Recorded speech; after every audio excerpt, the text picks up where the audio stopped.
Bom dia a todos. Iniciamos então a aula número 3 de Direito Tributário 2, quando estamos tratando dos crimes contra a ordem tributária. Atualmente, os crimes contra a ordem tributária no Brasil estão previstas em uma lei esparsa, uma lei ordinária de número 8.187 de 90. Nós temos também os crimes tributários, alguns tipos criminosos tributários previstos também no Código Penal, que é uma lei geral, que trata dos crimes. Eu entendo, e é isso já fiz esse comentário, né, ao cumprimentá-los novamente. Tenhamos um bom dia, né, uma boa semana. Eu já comentei que eu entendo que os crimes deveriam estar capitulados na lei penal, na lei geral penal.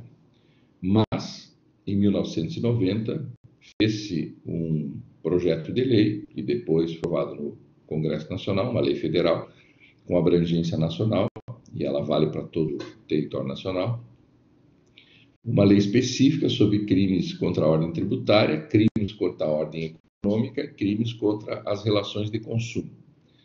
Para nós, aqui nesse semestre, eu já alertava vocês na aula passada, para nós o que interessa são os crimes contra a ordem tributária, porque estamos tratando do direito tributário.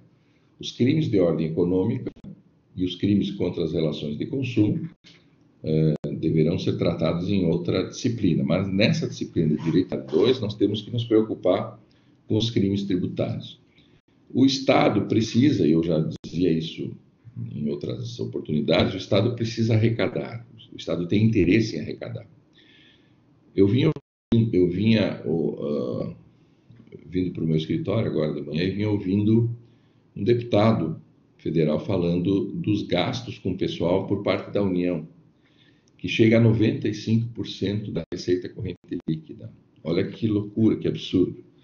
Imagina um Estado arrecadador, um Estado arrecadando, principalmente os tributos, que é a maior fonte de riqueza do Estado, fonte de fomento do Estado, o Estado arrecadando e gastando 95% com o pessoal. Pessoas com salário, que seriam servidores públicos, com vencimento de 160, 200, 150 mil reais. Embora a Constituição, no artigo 37, não lembro se é um inciso 11, que prevê que existe um teto de remuneração no país. Mas esse teto nunca foi obedecido. Eu lembro que, uma época, eu fiz um decreto para um prefeito limitando o pagamento dos profissionais, dos servidores efetivos daquele município, no teto constitucional. E os servidores arguíram o direito adquirido e foram até o judiciário, e os juízes, que também ganham acima do teto. Não que eu não acho que mereçam ganhar, não é essa os comentários. Eu estou comentando que existe um teto de gasto, e esse teto de gasto é desrespeitado. Se é para ser desrespeitado, então que não constasse da Constituição.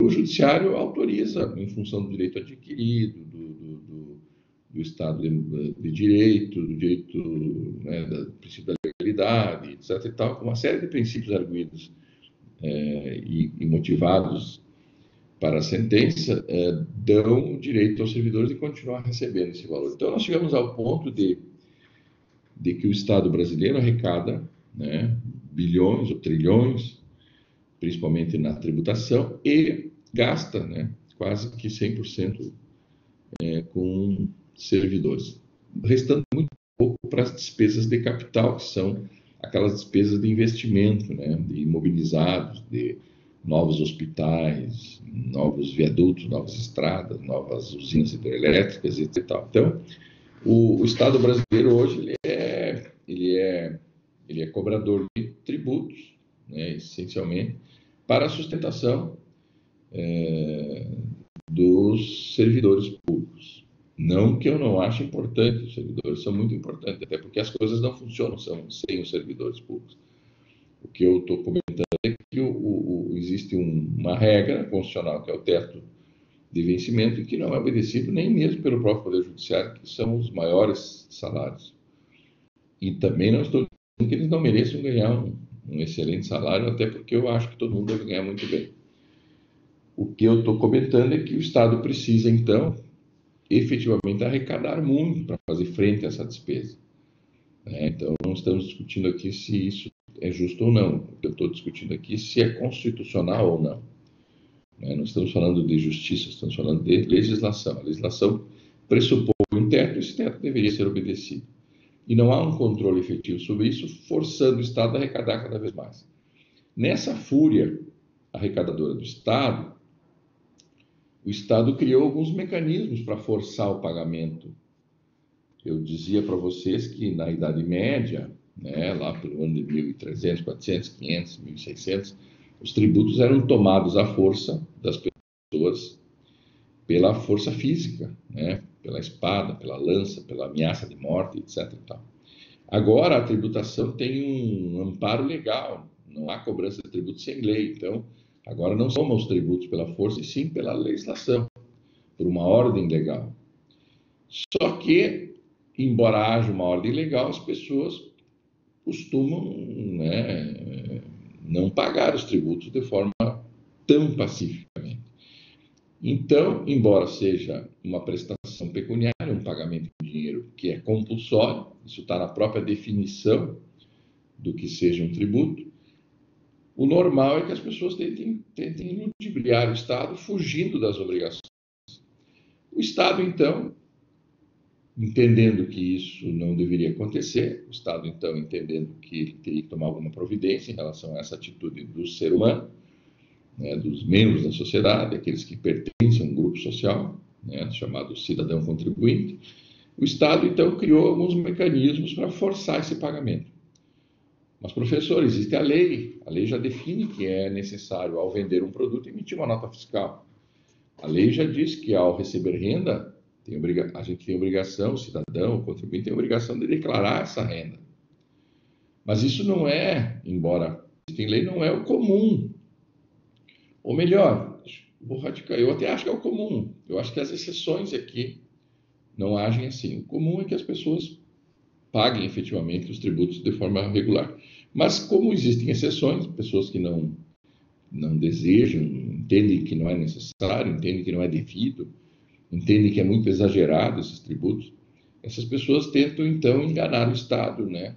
Sobre a ótica do Estado, tentam enganar o Estado prestando informação falsa, não emitindo nota fiscal, não entregando nota fiscal de venda, prestando informações de valores menores para reduzir o valor a ser pago, e etc, etc. O Estado brasileiro, então, nessa preocupação em arrecadar, para poder fazer frente a essas despesas, o Estado criou, então, alguns tipos penais. E criou aonde? Numa lei específica, que é a Lei 8.137 de 1990, na época do ex-presidente Collor de Mello. Então, essa lei, fruto de um projeto, né, logicamente um projeto de lei, que tramitou na Câmara e depois no Senado, isso é o Congresso Nacional, tramitou no Congresso Nacional, foi aprovada, foi promulgada, aliás, foi sancionada, promulgada e, na sequência, foi publicada. A partir do momento da publicação dessa lei, né, os crimes tributários, então, passaram a existir. Não que não havia, não que, ressalto, não havia já uma lei acerca dos crimes tributários, que nós vimos também na aula passada, que é a lei da sonegação fiscal, que basicamente, tecnicamente, analisando, as duas são muito semelhantes. Os tipos penais da lei da sonegação fiscal e os tipos penais dessa nova lei 8.137 basicamente são os mesmos. As atitudes criminosas previstas nessas duas leis são muito semelhantes.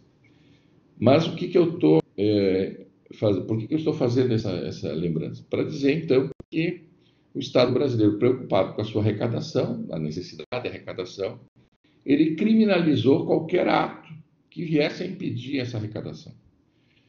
O princípio do utilitarismo, que é um princípio levantado pelo nosso professor Hugo de Brito Machado, ele diz que tudo que o Estado faz é para arrecadar, em matéria tributária, logicamente. Tudo que ele faz todas as atitudes, todas as leis criadas pelo Estado, é no intuito de ser útil para a arrecadação.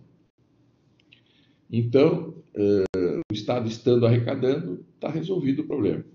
No caso dos crimes tributários, houve a necessidade, então, de capitular algumas ações praticadas pelo cidadão, em nome da pessoa física ou em nome da pessoa jurídica, em nome de si próprio como pessoa física ou em nome de uma pessoa jurídica, como sócio-diretor de uma empresa.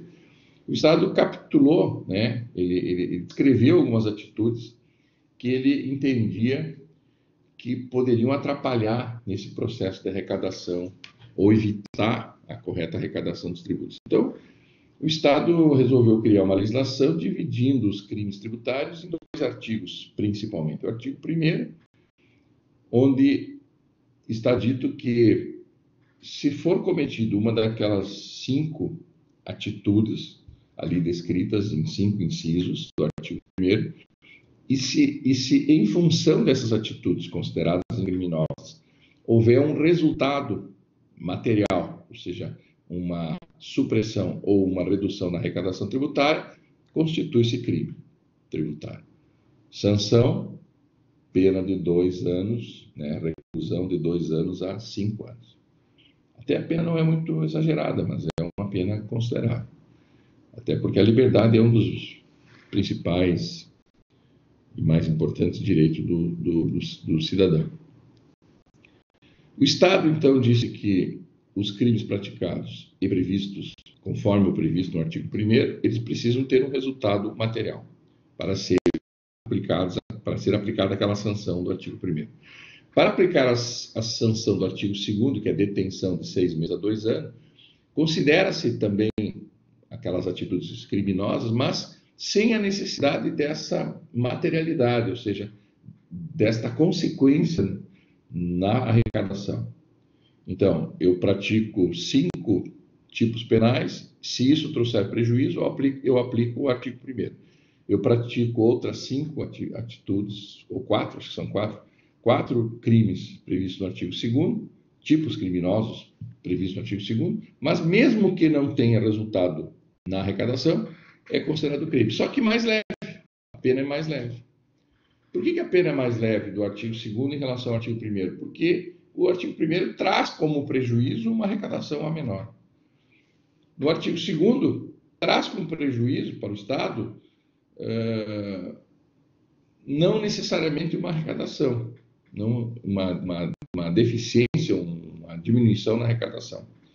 Portanto, a Lei 8.137, né, ao ser criada, ao ser elaborada, ela distingue de forma clara os crimes que trazem prejuízo, e por isso são crimes de ordem material ou crimes de resultado, e os crimes que não trazem prejuízo ou crimes que não trazem o resultado diminuição na arrecadação, que são os crimes de ordem formal. Então, nós vimos isso tudo na aula do dia, na última, né? Na segunda aula nossa desse semestre. E agora nós estamos apenas relembrando um pouco para que a gente possa seguir adiante. Bom, isso são crimes praticados por cidadãs, que são o sujeito passivo da obrigação tributária. O sujeito ativo da obrigação tributária é o Estado. O sujeito passivo da obrigação tributária é uma pessoa física ou uma pessoa jurídica. Só que a prática do crime, ela não é praticada pela pessoa jurídica em si. Uma empresa não pratica o crime, até porque o objetivo da empresa não é esse. Mas o seu sócio-diretor ou o agente responsável por essa empresa é que pratica o crime. Portanto, os crimes contra a ordem tributária, ao serem buscados os criminosos, ao serem acusados os criminosos, ao serem denunciados os criminosos, há a necessidade, isso é inequívoco, de se localizar dentro da empresa alguém, pessoa física responsável, né, que seria um agente responsável pela empresa, que é o que diz a lei, para responder essa ação. Até porque a pena de reclusão, se for um crime de ordem material, é presídio, né, ir para a cadeia, ser recluso.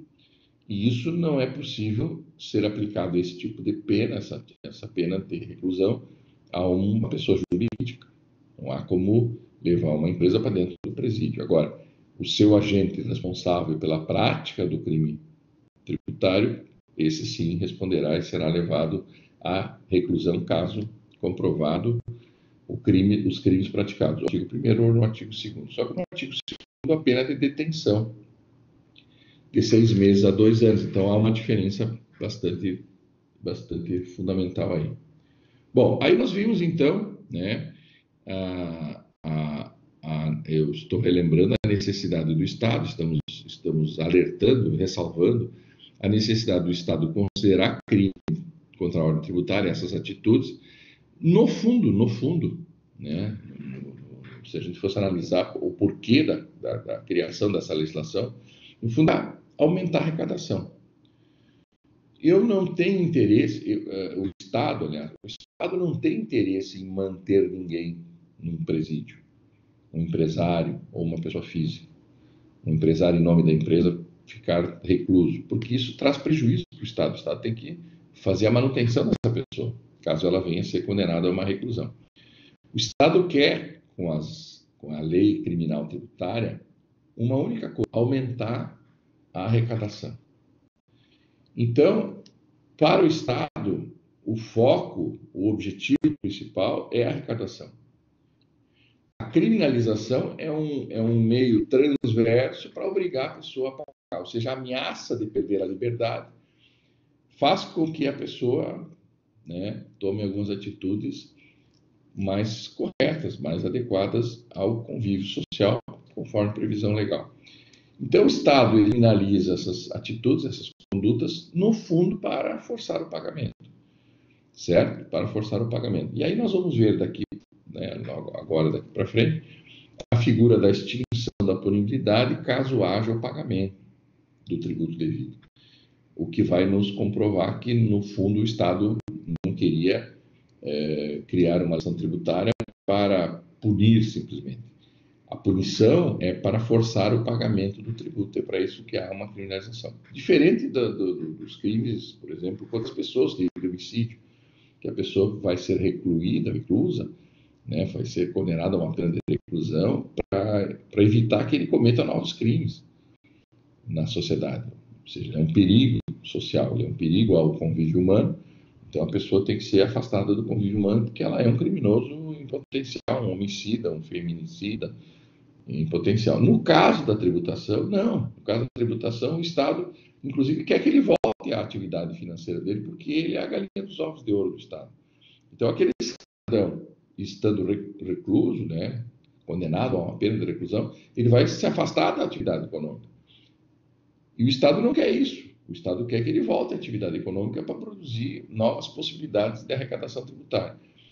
Ou seja, o Estado só quer forçar ele ao pagamento. Então, a criminalização nessa matéria tributária, ela tem, por parte do Estado, um objetivo, né? Um objetivo muito claro, muito cristalino, que é o da aumento da arrecadação, ou arrecadação correta dos tributos. Mas, para isso, em função de que as pessoas, às vezes, cometem algumas irregularidades, alguns ilícitos, né? E no caso dos crimes, são ilegalidades, propriamente dita, porque tem previsão legal. O Estado, então, criou alguns mecanismos de ordem legal, e ele chama isso de criminalização de algumas condutas para forçar o pagamento do tributo propriamente dito. Eu vou abrir aqui os slides desta aula, número 3, para que a gente possa tratar agora do artigo 3º da Lei 8.137 de 90, que é um crime tributário praticado por servidores públicos que deveriam defender os interesses do Estado.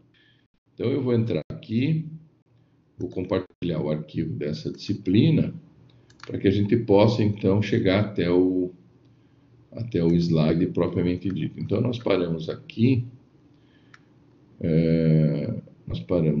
exatamente nesse slide.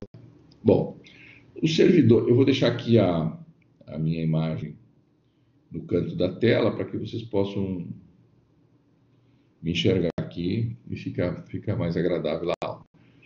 Nesse slide que eu estou colocando aqui na plataforma, ele mostra os servidores públicos que têm como, né, incumbência ou missão proteger os interesses do Estado, representar o Estado.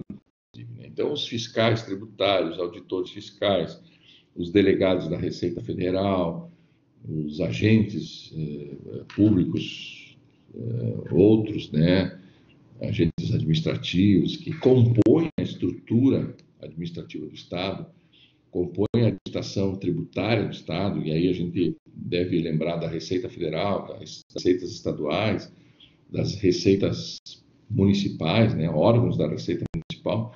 Esses servidores, eles têm a incumbência, logicamente, em função do que são pagos pelo Estado, de bem gerir a coisa pública, de trabalhar para o Estado e, na área tributária, de ajudar na arrecadação. Imagina, então, um servidor público, né, cometendo os crimes tributários, né, que nós vimos até agora. Imagina um servidor público ajudando uma empresa, né, a tapear, a lograr, a esconder uma movimentação financeira do Estado, da sua empresa, para pagar menos tributo ao Estado.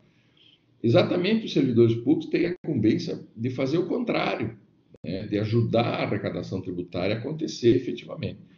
Então, os servidores públicos, eles têm um tratamento diferenciado aqui no artigo 3º, que eu coloco aqui no slide, em função disso, em função de que a função deles, a missão deles, o objetivo deles, a atribuição deles é de ajudar na arrecadação tributária, desde que, claro, sejam servidores públicos dessa organização tributária, desse departamento, né, de arrecadação tributária. Então, a Polícia Federal nada mais é do que um departamento, né, um órgão do Estado, pertence ao Estado, né, um departamento que pertence ao Estado, com a função, né, inequívoca de fiscalizar para poder arrecadar. Para isso serve. Então, se tu fizeres concurso para fiscal de tributo, se tu vieres a fazer um concurso para auditor fiscal, a tua atribuição principal é exatamente o de fiscalizar para enxergar, para que possa o Estado enxergar o fato gerador do tributo e que a obrigação tributária seja satisfeita, ou seja, as pessoas venham a pagar efetivamente os tributos em função do fato gerador acontecido. Para cobrar um tributo precisa ter uma lei, essa lei precisa prever uma hipótese de incidência, ou seja, o que deve acontecer para que se cobre esse tributo. O fato gerador é o acontecimento, esse previsto na hipótese de incidência, é o acontecimento de forma salina, no mundo material.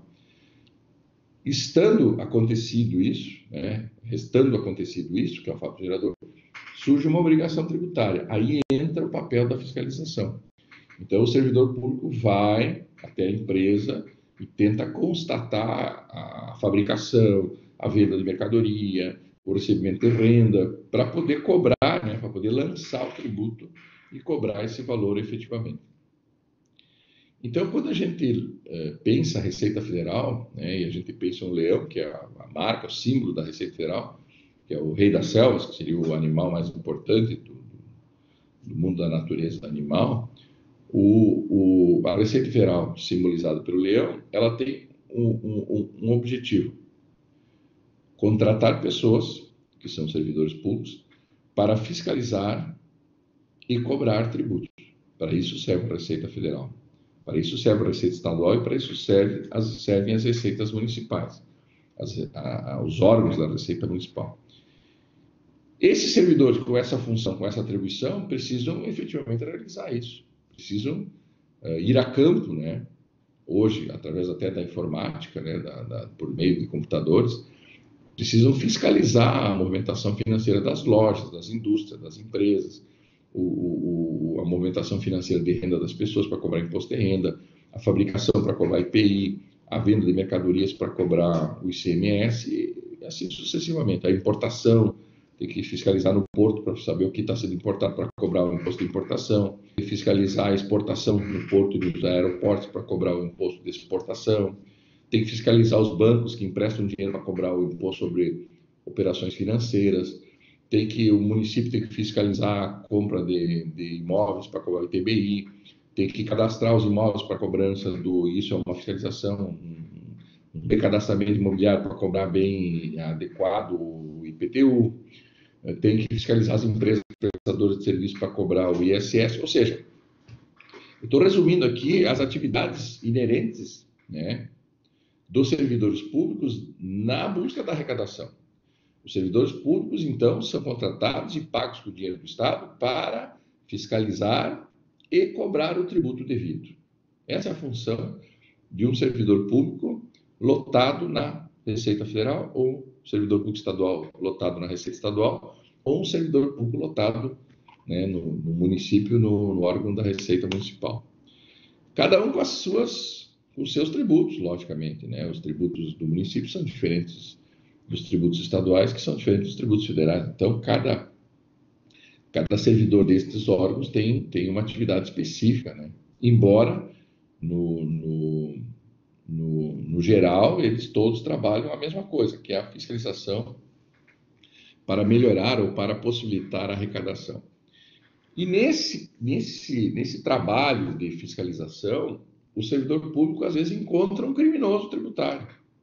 E aí tem que chamar a Polícia Federal, se for um tributo federal, tem que chamar a Polícia Civil, se for um tributo estadual, municipal, para que haja o quê? Para que haja uma averiguação acerca do crime praticado, ou em função do artigo 1º, ou em função do artigo 2º, crimes de ordem material, artigo 1º, ou crimes de ordem formal, artigo 2º. Então, o fiscal de tributo, o auditor fiscal tributário, seja ele municipal, estadual ou federal, ele tem a incumbência de fiscalizar para bem arrecadar, para que o Estado possa arrecadar, inclusive para pagar o seu vencimento. Servidores públicos são pagos através de vencimento, né? Então, não se chama salário, se chama vencimento. Então, o pagamento do próprio servidor público lotado nessas áreas administrativas tributárias, a função dele exatamente é ajudar o Estado na sua arrecadação tributária. Para isso eles são contratados, para isso que eles são bem pagos, bem remunerados, exatamente para que eles não entrem na tentação de cometer crimes tributários também. Mas é possível que alguns, eu diria alguns desajustados, né, de forma comum de se chamar, alguns atuam de forma criminosa, embora as suas funções, as suas atribuições como servidor público sejam o contrário, seriam para ajudar na fiscalização para cobrar o tributo. Mas alguns servidores, no exercício das suas funções, cometem crimes tributários ou ajudam algumas pessoas a cometer o crime tributário, tanto de ordem material quanto de ordem formal. Por que os servidores, então, têm um tratamento diferenciado? Porque, como eles têm a atribuição, eles são encarregados de fazer o contrário, não cometer crime, e sim apurar o cometimento do crime, buscar a arrecadação tributária efetivamente, esse servidor, né, que agir de forma contrária aos interesses do Estado, ele precisa ter uma pena muito mais severa do que um cidadão comum. Porque exatamente o cidadão comum ele não está na empresa para facilitar a vida do Estado, ele está para ganhar dinheiro, está para ter lucro. Mas ele comete crime. Mas os crimes cometidos por ele contra a ordem tributária não podem ser mais graves que o próprio servidor do Estado que está como atribuição, né, está colocado ali naquele cargo e tendo uma atribuição exatamente ligado à fiscalização e arrecadação tributária. Então, olha o que diz aqui o artigo 3º da Lei 8.137 de 90.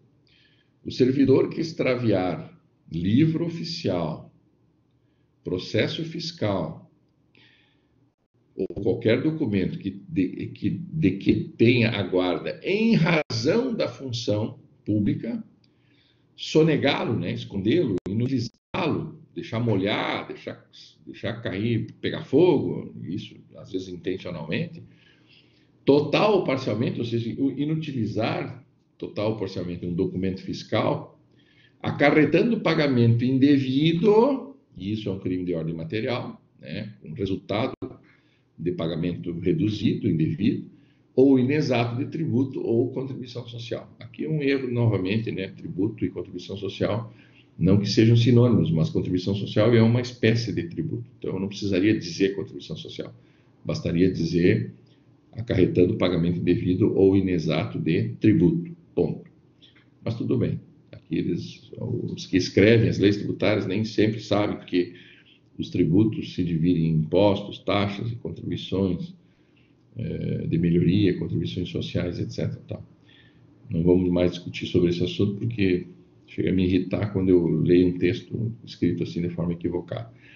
Mas vejam, o servidor público comete o crime quando ele, na sua função, no exercício da sua função, exatamente realiza uma tarefa contrária ao interesse do Estado. E ele está contratado e pago pelo Estado exatamente para fiscalizar, para examinar livros contábeis, para examinar a movimentação financeira das empresas, possibilitando a futura cobrança desse tributo.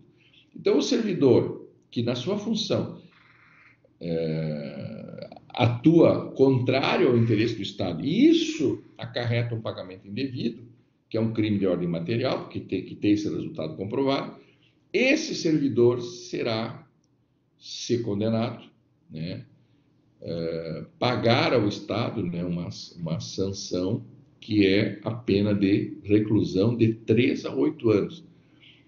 Lembre-se, o cidadão comum, se cometer crime tributário, é reclusão, crime tributário de ordem material, artigo 1º dessa lei, é de 2 a 5 anos. O servidor é de 3, já começa com 3 e vai até 8 anos.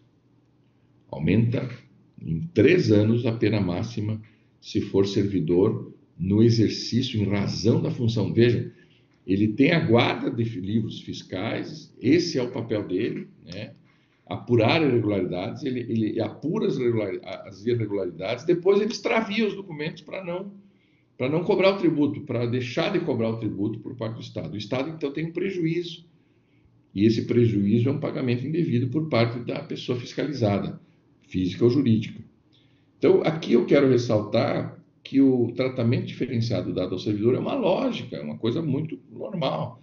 Se eu contrato um servidor para fiscalizar e ajudar o Estado a arrecadar, e ele, nessa sua função, no exercício dessa sua função, ele faz o contrário, ele fiscaliza, apura que tem irregularidade, mas depois ele extravia, queima, inutiliza os documentos, e isso traz um prejuízo, porque o Estado vai deixar de arrecadar em função desse seu crime praticado, né? Que aqui no caso está capturado como sendo crime. Veja, isso aqui não é uma infração administrativa, isso aqui não é um simples ilícito tributário, isso aqui é uma ilegalidade, porque tem previsão legal acerca desse crime. O inciso 2 do artigo 3º, ele apresenta novas situações. Ó, exigir, isso aqui, esse inciso 2, ele é até surreal, eu diria que ele é até quase metafísico. Né? Eu deveria estudar isso assim, no âmbito da filosofia, porque como é que um inciso 2 de um artigo da lei dos crimes tributários pode prever uma situação dessa? Olha o que eu vou ler aqui para vocês com calma. O servidor que exigir, solicitar ou receber para si ou para outro, que pode ser algum membro da sua família ou um amigo, direta ou indiretamente, ainda que fora da função, vejam, no inciso 1 ele está no exercício da função. Agora ele está exigindo vantagens, mesmo que fora da função de servidor público, e olha aqui o aspecto surreal desse inciso, ou antes de iniciar seu exercício. Vejam o meu aluno, o cara fez concurso público para ser fiscal de ICM, vamos supor, fiscal estadual, fiscal de tributos estaduais, que é um belo salário, inclusive. Qualquer estado brasileiro paga bem um fiscal de tributo. Para fiscalizar as lojas, as empresas que vendem mercadoria, para cobrar ICMS. Esse fiscal passa no concurso, ele ainda não iniciou o exercício da sua função. Olha só, ele passou no concurso, foi nomeado, mas ele aliás, tomou posse, mas ainda não foi nomeado para... foi nomeado, tomou posse, mas não iniciou efetivamente, não foi investido na carreira, que é essa sequência no direito administrativo, a gente estuda essa sequência. Ele passa no concurso, fica classificado, né? Então ele é aprovado no concurso, está classificado dentro das vagas existentes, aí ele é nomeado por uma portaria, apresenta a documentação, toma posse e depois ele é investido no cargo. Aqui nesse inciso, pessoal, esse servidor ainda não começou o exercício da função e já está exigindo para si ou para outro vantagens indevidas em matéria tributária. Olha que coisa louca, que coisa absurda que isso possa acontecer. É uma coisa que não sei se em outros países pode acontecer, acontece isso, mas no Brasil tem previsão legal de que o servidor, mesmo antes do exercício, né, mas em razão, olha, eu vou ser fiscal de tributo daqui a 2 meses porque eu vou ser investido no cargo, porque eu passei no concurso público, já tomei posse, já entreguei os documentos, já fui nomeado e tal, tomei posse, agora eu vou ser investido no cargo e eu vou trabalhar aqui nessa região. Então, o lojista, vem cá, meu amigo empresário, eu já quero receber uma grana aí, porque aí eu vou fiscalizar meio olho aqui, vou deixar tu trabalhar tranquilo, não vou te fiscalizar muito, tu vai poder não emitir nota fiscal, deixa de tirar todas as notas, não declara tudo que tu vende para pagar menos ICM, etc, etc, etc. E eu vou ganhar uma vantagem com isso, e essa vantagem é boa para mim, é boa para ti. Vejam, o servidor pode estar no cargo, né? Está no cargo, mas também ele pode ainda não estar no exercício do cargo e já está cometendo crime tributário. Essa exigência de vantagens indevidas por parte do servidor, então aqui está capitulado também como um crime diferenciado, um crime tributário, um crime contra a ordem tributária de forma diferenciada, porque praticada por servidor. E aqui, aí vem a previsão surreal, né? Ele não é servidor, porque ele aqui diz que é antes de iniciar o seu exercício, ou mesmo fora da função. Ele é fiscal, mas está de férias, ele é fiscal, mas está licenciado. Ele é fiscal, mas é uma mulher e está em licença gestante, mas ela continua exigindo vantagens em função do cargo, mesmo que ela não esteja no exercício da função. Então, aqui é muito mais ampliado, né, o aspecto criminoso do servidor, porque, inclusive, aqui é considerado crime, mesmo que ele não esteja na função, ou mesmo que ele não tenha assumido a sua função de servidor. Então, o inciso 1 é na função, e, igualmente, a pena é igual, mesmo que fora ou antes de iniciar a sua atividade junto ao Estado, como servidor público, também é considerado crime. A fala do resultado, né? Ele exige para si ou para outrem, né? Ainda que fora da função, vantagem devida, mas aqui não, ele não condiciona o resultado do pagamento indevido, né? Mas é claro que, logicamente, alguém só vai cair nessa balada aí de ajudar um fiscal se tiver vantagem, né? Na questão da arrecadação tributária menor, né? Mas claramente aqui o inciso 1 seria um crime de ordem material e o inciso 2 seria um crime de ordem formal. Mas, né, tecnicamente falando, mas a pena de prisão é idêntica para os dois casos. 3 anos e 8 meses, 3 a 8 anos e mais multa de acordo com a capacidade financeira a ser estabelecida pelo juiz de acordo com o Código Penal. E o artigo 3º traz um outro tipo penal, um outro crime, que nós chamamos aqui de advocacia administrativa. Anotem aí algum local aí, vocês anotem aí no próprio slide, se vocês imprimirem esse slide.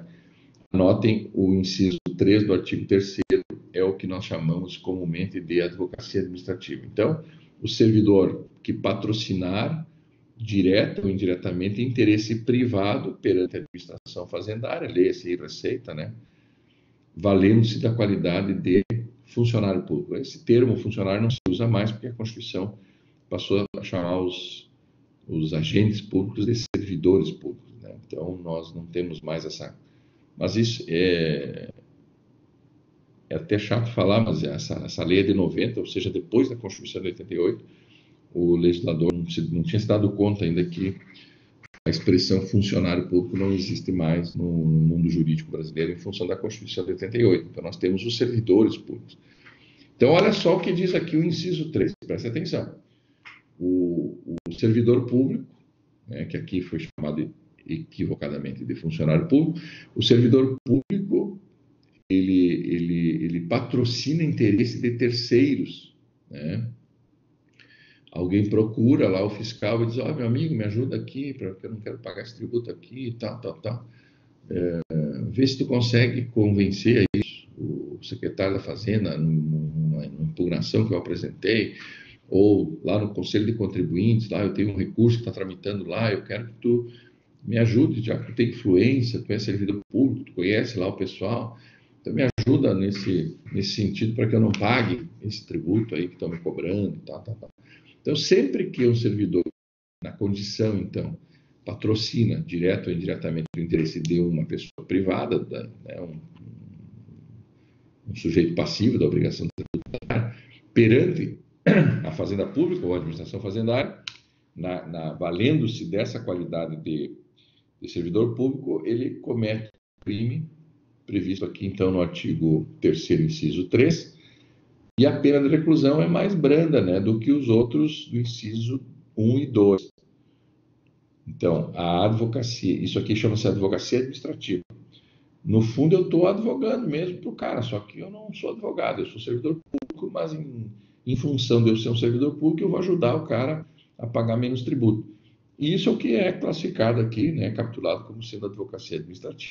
Né? A doutrina chama isso de advocacia administrativa. E isso acontece muito. Ressalto a todos vocês, aí, meus alunos, que essa prática é muito comum, né, de um contribuinte procurar um servidor público influente, né, seja ele um prefeito, um governador, um secretário da Fazenda, um auditor, né, inclusive tem uma operação aí no âmbito da Receita Federal, eu não estou me lembrando o nome agora, no âmbito da Receita Federal, que as empresas elas pagavam para os membros do Conselho Superior de Recursos, lá em Brasília, para votarem favoráveis às teses da empresa, para a empresa pagar menos tributo. Então, havia uma opção, né, entranhada dentro do Conselho Superior de Recursos do Governo Federal, e esses membros do Conselho, que alguns são da comunidade, é o antigo Conselho de Contribuinte, que a metade é do governo, metade é da sociedade civil.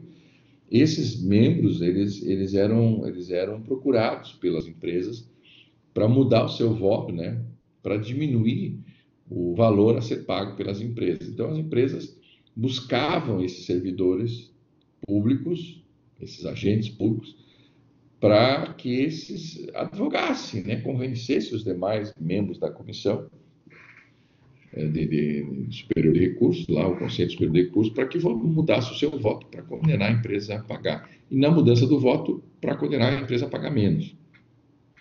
Então, sempre que um servidor, né, advoga, entre aspas, não como advogado, mas sim advoga como administrador público, né, ele advogar é falar por alguém, né, ficar ao lado de alguém para falar por alguém.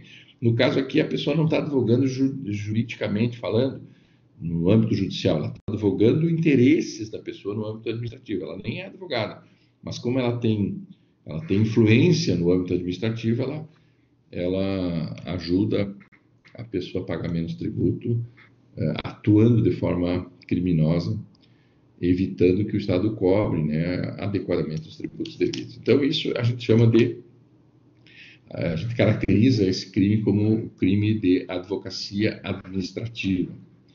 E a pena de reclusão de 1 a 4 anos e também multa a ser definido pelo juiz na hora da sentença, de acordo com a capacidade financeira da empresa, da pessoa envolvida no caso. Então, aqui nós temos aí a figura, foi colocada, inclusive, de propósito ali a figura de sendo um funcionário público, que a lei fala em funcionário público, embora a expressão atual, repito, é servidor público, né? Então, aquele servidor que se utiliza da condição de servidor para defender interesses privados perante a própria administração, que ele deveria defender, esse servidor pode ser considerado um criminoso contra a ordem tributária em função do que está previsto no artigo 3º, inciso 3 da Lei 8.137 de 1990. O artigo 12, vamos à frente aqui. O artigo 12, pessoal, ele trata do agravamento dessas penas previstas. Aqui é difícil essa caracterização, né? O inciso 12 diz que são circunstâncias que podem agravar de 1/3 até 50%, né? Até a metade, as penas previstas no artigo 1º e 2º, que é o que nos interessa, né? São os crimes tributários. O artigo 4º e 7º não nos interessa aqui, mas principalmente os crimes de ordem material, que é o artigo 1º, os crimes de ordem formal do artigo 2º, se ocasionar grave dano à coletividade. Como é que eu meço isso, né? Não sei. O 2, ser o crime cometido por servidor público no exercício da função. Veja, os crimes do artigo 1º e do artigo 2º praticados por servidor público no exercício da função. Veja que esse inciso 2, a lei fala em servidor público. Lá no artigo 3º fala em funcionário público. Tu vê que os caras que fabricam essas leis não têm esse cuidado, né, esse capricho de utilizar a mesma expressão em todo o corpo da lei. Embora aqui no inciso 2 está correto, né, servidor público no exercício das suas funções. Então, se os crimes previstos no artigo 1º e artigo 2º da lei 8.137 de 90 for cometido por servidor no exercício da função, haverá um agravamento da pena também, de 1/3 até a metade, até 50% a mais. E 3, ser o crime praticado em relação à prestação de serviço ou comércio de bens. Isso aqui de essenciais à saúde que no caso não nos atinge aqui também. Não é importante para nós esse inciso 3 aqui. Isso aqui é mais nas questões das relações de consumo, né? Porque essa lei trata dos crimes tributários, crimes econômicos e crimes contra as relações do consumo. Então, esse inciso 3 se aplicaria lá nas relações de consumo, que não é o caso aqui. Mas o inciso 1 e o inciso 2, que é os incisos que prevêem o agravamento da pena ou das penas, podem até ser aplicados em matéria tributária também. Eu só faço esse lembrete aqui, porque isso pode ser, na hora da sentença, deve ser analisado com carinho, caso haja o aumento da pena, e aí tem que combater isso aqui, né? Tem que provar que o servidor cometeu o crime previsto no artigo 1º, crime de ordem material, né? Prestou informação falsa como servidor e tal, vamos supor. Mas ele está de férias, então ele não está no exercício das funções. Então, se isso acontecer, tem que arguir, né, a não aplicação desse agravamento da pena em função de que, às vezes, o servidor está de licença, está de férias, licença-prêmio, sei lá. Então, tem que ver se o crime foi praticado durante esses períodos. E se foi, não significa um agravamento da pena em função de que ele não está cometendo no exercício. Ele tem que estar no exercício da função mesmo, no pleno exercício da função, não só ser servidor. Então, aqui nós temos que ter uma atenção, porque às vezes o juiz pode, na emissão da sentença, né, na decisão dele, ele pode incluir um agravamento da pena de forma indevida.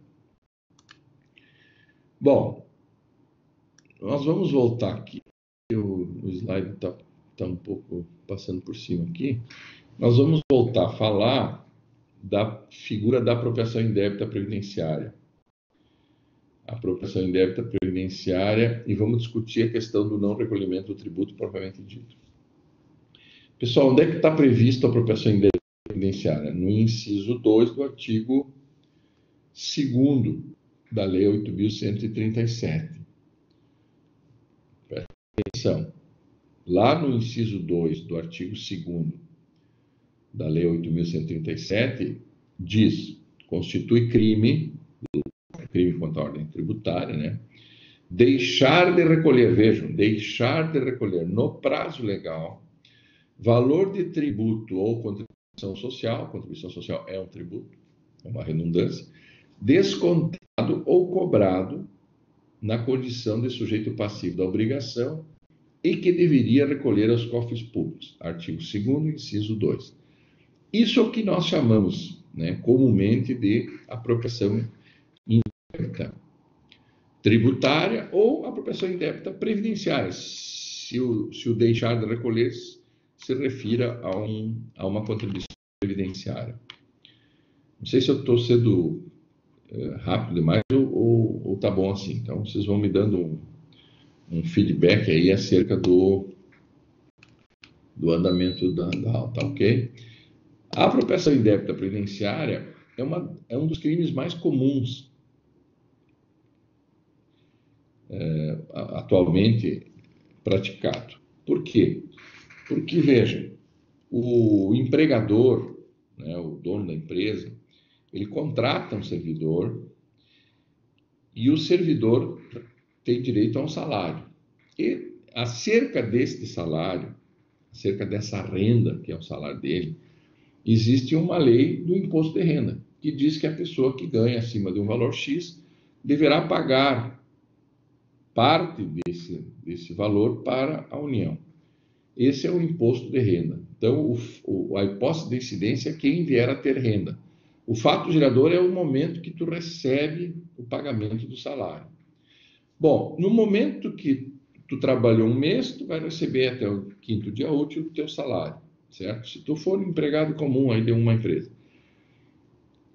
O empregador, que é o patrão, ele tem a obrigação legal, certo? Ele tem a obrigação legal de recolher, de descontar do salário, do valor do salário do seu empregado, um valor a título de previdência, contribuição previdenciária, e um valor a título de imposto de renda. São 2 descontos que devem ser realizados sobre o salário pago ao seu empregado. Então, o sujeito passivo da obrigação do imposto de renda retido na fonte e da contribuição previdenciária do empregado, o sujeito passivo dessa obrigação é o empregador, embora o contribuinte seja o empregado. O empregado é que tem relação jurídica direta com a União para pagar imposto de renda, porque a renda é dele, a renda é do empregado. A contribuição previdenciária também é dele, ele é o contribuinte. Mas a lei prevê que uma terceira pessoa, que é o patrão, que é o empregador, deva agir desta forma, né, de acordo com a lei, descontando, ou seja, não deixa chegar até o empregado esse valor. Já retém esse valor e entregue isso, a lei diz, entregue isso para a União. Então, o empregador, ele não é o contribuinte dessa contribuição previdenciária do empregado e também não é o contribuinte desse imposto de renda, sobre a renda do empregado. Mas ele é o sujeito passivo da obrigação. E aqui vem um detalhe importante. Nem sempre o sujeito passivo da obrigação tributária é o contribuinte. Vejam a diferença. Se eu trabalho para a Univale é minha patroa, é meu patrão, né? Então, a Univale, ela me contrata, assina minha carteira de trabalho e passa a ser o sujeito passivo da obrigação tributária referente ao meu imposto de renda retido na fonte, que é na hora do pagamento do salário, então por isso que se chama retido na fonte, é quando do recebimento do pagamento mensal do salário. E a Univale também é o sujeito passivo do recolhimento da contribuição previdenciária relativa ao valor do meu salário, até o teto aquele previsto em lei, lá na lei do INSS. Então, o contribuinte do imposto de renda sou eu, empregado da Univale. O contribuinte da contribuição previdenciária para que eu possa me aposentar no futuro sou eu. Mas o sujeito passivo da obrigação tributária é a Univale. Então, é ela que pode cometer esse crime. Professor, mas a Univale não pode ser presa, não pode sofrer um crime, não pode sofrer uma pena de detenção de 6 meses a 2 anos, que é o previsto para esse crime aqui, que é um crime do artigo 2º da Lei dos Crimes Tributários. Sim, mas o agente responsável pela empresa, que aí é o reitor, esse poderá sofrer essa sanção. Então, o Ministério Público vai denunciar se isso acontecer, ou seja, se o reitor que coordena, que é o presidente da fundação mantenedora o reitor da Univale é o próprio presidente da fundação, que é a mantenedora da Univale, que é o que nos emprega. A universidade não emprega, quem emprega é a fundação da universidade. É uma fundação criada para manter a universidade. Esta fundação, o presidente é o mesmo, o reitor é presidente da universidade e também presidente da fundação. Reitor da universidade e presidente da fundação. Esse é o que vai poder sofrer. Estou dando exemplo, né? Logicamente, falando de um caso, né, meu, para não ter que dar exemplo de outros. Esse agente responsável pela empresa é que deixa de recolher. Professor, mas não é o reitor que toma essa decisão, sei lá, não é RH, não interessa. O Ministério Público ele vai responsabilizar o agente do diretor, do diretor executivo, do diretor, que no caso aqui é o reitor ou o presidente da fundação. Numa empresa tem um sócio-diretor, esse sócio-diretor é o que tem que, ele que tem que vigiar isso, ele tem que controlar isso. Então, se houver um crime, mas foi o contador, foi o gerente da loja, foi o, sei lá, um auditor que cometeu, dentro da empresa, que cometeu esse crime, não interessa, o diretor da empresa é que vai responder, porque tem que identificar uma pessoa física para responder a ação penal. Eu não posso impor uma ação penal, uma condenação penal à pessoa jurídica, porque ela não há jeito, não há forma de levar essa pessoa para dentro do presídio. Então, a pessoa física é que vai responder. Nesse caso aqui da apropriação indébita, o fato de deixar de recolher no prazo é que é o crime. Não é o não pagamento do tributo em si, mas o fato de descontar do empregado o valor aquele relativo ao imposto de renda retido na fonte e mais a contribuição previdenciária para fins de aposentadoria futura, que mantém o Instituto Nacional do Seguro Social, o INSS. Esse deixar de recolher, né, no prazo, vejam aqui, ela faz um entre vírgulas, no prazo legal, deixar de recolher no prazo legal.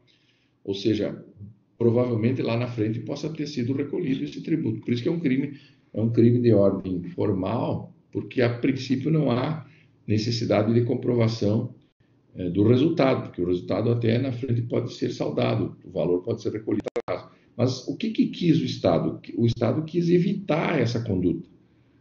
Já que o dinheiro do patrão está chegando no empregado e o empregado deixa de receber essa parte do imposto de renda, deixa de receber essa parte da contribuição previdenciária, por que o patrão não entregou isso para a União? O imposto de renda vai para a União, é um imposto federal. A contribuição previdenciária é da União. É uma autarquia federal que deve gerir esse valor, que é o INSS.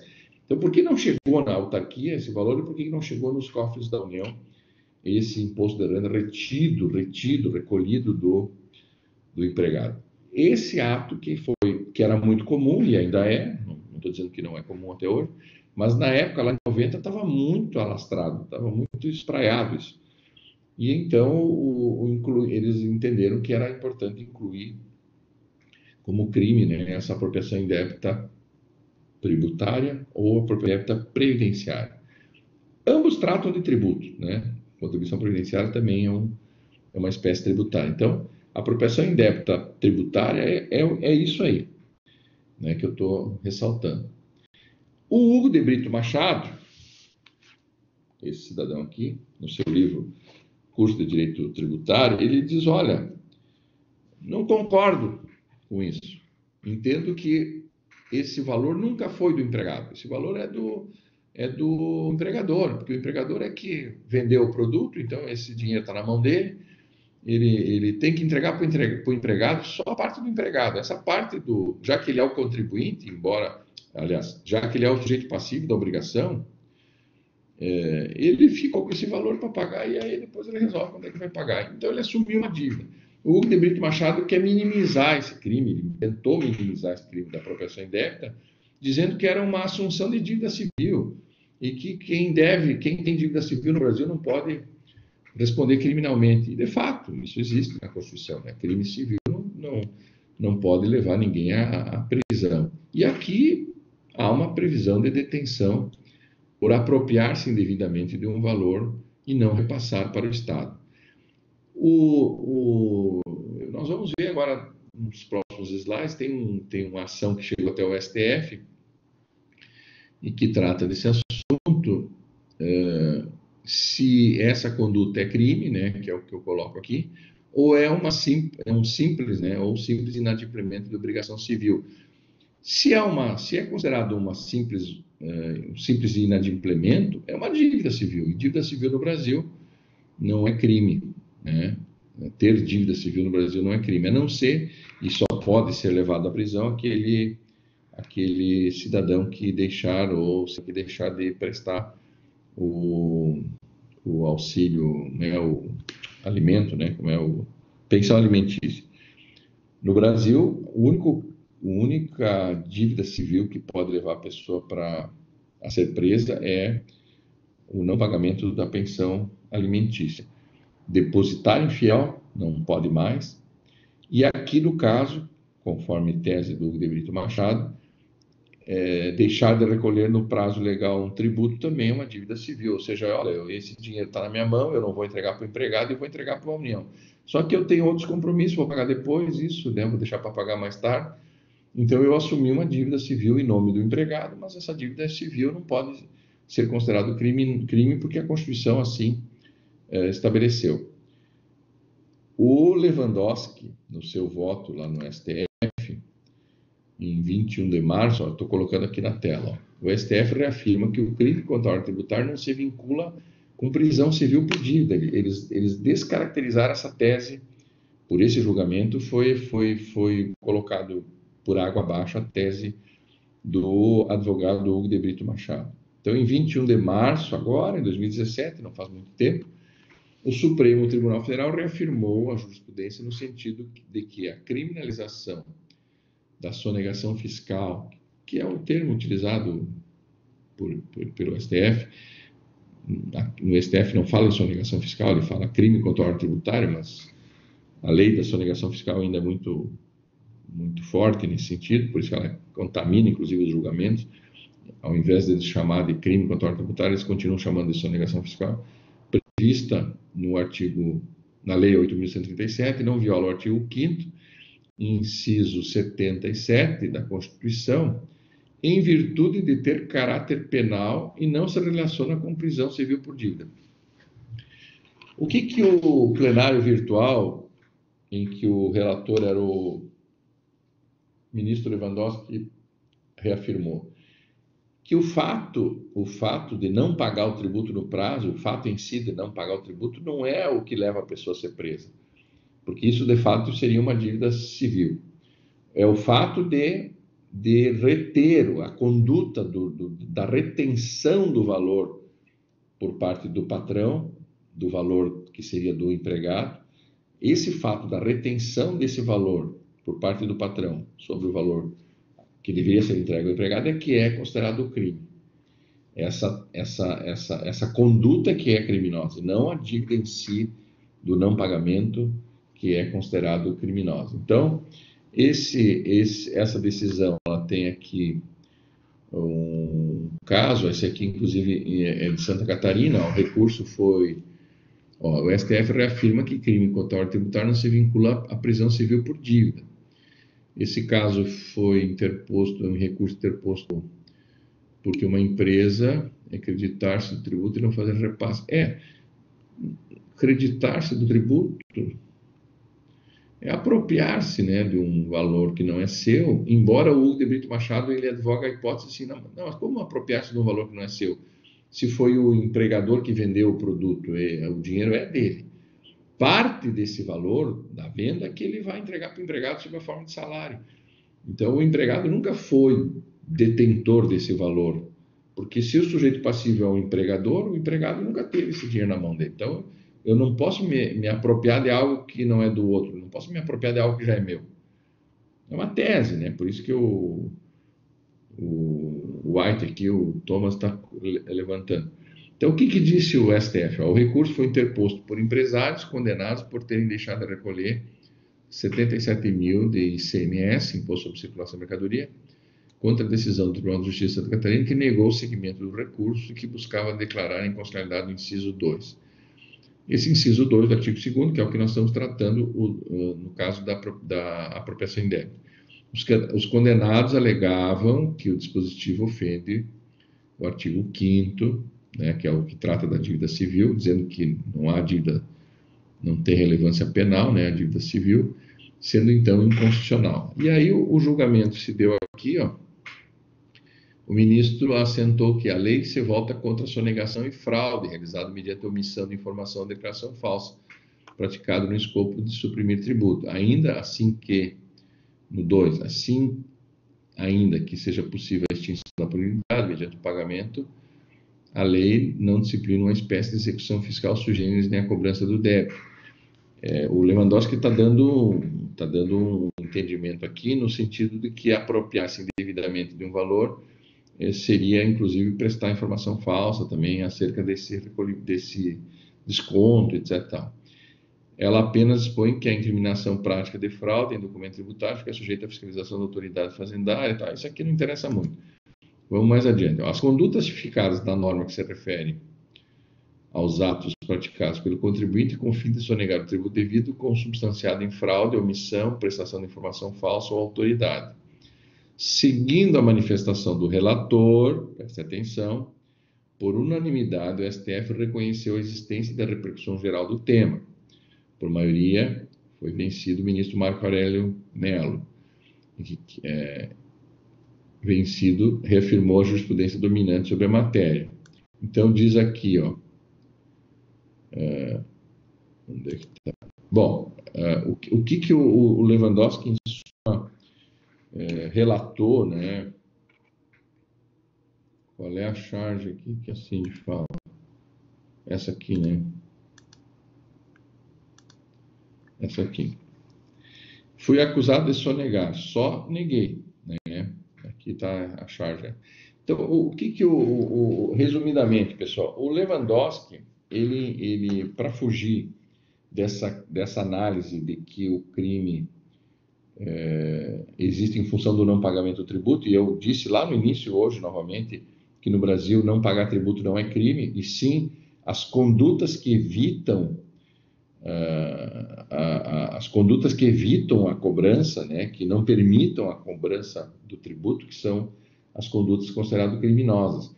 O fato de não pagar não é o problema. Então, aqui no caso, o inciso 2 do artigo 2º, ele diz, olha, deixou de recolher no prazo legal aquilo que foi descontado do empregado, né? Então, no fundo, ele não está se tratando aqui do não pagamento, ou do pagamento em si. Ele só está dizendo que a pessoa atrasou. O fato da pessoa atrasar o pagamento é que é o fato criminoso, ou seja, ela escondeu durante um certo tempo a informação acerca desse pagamento que deixou de ser feito. Esse julgado, ele buscou contrapor uma tese do nosso amigo Hugo de Brito Machado, advogado muito competente, por sinal, lá do Pernambuco, lá do Nordeste, e o Hugo de Brito Machado dizia assim, como é que tu vai prender uma pessoa por dívida? Ela deixou de pagar, então isso é uma dívida civil, deixou de pagar o tributo é uma dívida que a gente tem com o Estado, né? O Estado impõe essa obrigação pecuniária, compulsória, e eu não estou escondendo o lado do Estado. Eu declarei que eu tenho um empregado, eu declarei qual é o valor do salário do empregado, eu só estou deixando de pagar naquele prazo estabelecido em lei o tributo. Então, deixar de pagar um valor é uma dívida, e dívida civil no Brasil não pode levar ninguém à prisão. O STF disse, não, o fato de pagar ou não pagar não é o que interessa aqui. Interessa aqui é a quebra da confiança. Ou seja, tu descontou, tu tomou parte do dinheiro da pessoa, ou seja, quase que tu roubou da pessoa esse dinheiro e não cumpriu com a tua obrigação acessória de declarar esse valor no prazo certo e pagar e fazer esse repasse no prazo definido em lei. Foi uma forma que o STF entendeu, né, adotou para tentar contrapor essa tese que tinha resultado, né, a tese do Brito Machado na defesa dos seus clientes, que são empresas que praticam essa conduta. O De Brito conseguia resultados bem positivos. Ele tentava inocentar os seus clientes, dizendo que os clientes não eram criminosos tributários, que os clientes eram devedores de tributo. E como no Brasil dever tributo é uma dívida civil, a Constituição, em não permitindo, né, a condenação por dívida civil, teria que ser aplicado também a esse caso específico. E aí o Lewandowski e os membros do Pleno, né, reafirmaram que a conduta criminosa não tem nada a ver com prisão civil por dívida. O que houve foi prestação de informação falsa, foi omissão de informação. Então, o crime em si não é o não pagar, é cometer outras atitudes no sentido de trair a confiança do Estado. no sentido de trair o Estado em si, né? Fraudar, omitir, prestar informação falsa, etc. e tal. Está em aberto essa discussão, a gente pode até seguir adiante com essa discussão, mas a apropriação indébita previdenciária hoje é considerado crime pelo STF, ou seja, se tu for aconselhar um cliente, né, em que esse cliente seja um empregador, é bom dizer para ele, olha, meu amigo, se tu descontou parte do salário do teu empregado, recolha para a União o imposto de renda dele, recolha a parte que tu descontou no salário dele para fins previdenciários, recolha para o INSS, né, numa guia própria, faça o pagamento para que tu não te incomode, porque o STF já disse que isso é crime. Embora tenha algumas teses contra, mas hoje está pacificado isso a partir de 2017, essa discussão não cabe mais em função dessa súmula, praticamente, eu não sei se é uma súmula vinculante, mas ela tem repercussão geral, foi entendida assim, e essa empresa de Santa Catarina, que devia 77 mil, foi condenada, e os seus agentes cumpriram. E embora, como disse o Lewandowski, se vier a pagar, extinga a punibilidade. Então, tu pode até levar o processo para frente e tal, ficar defendendo teu cliente.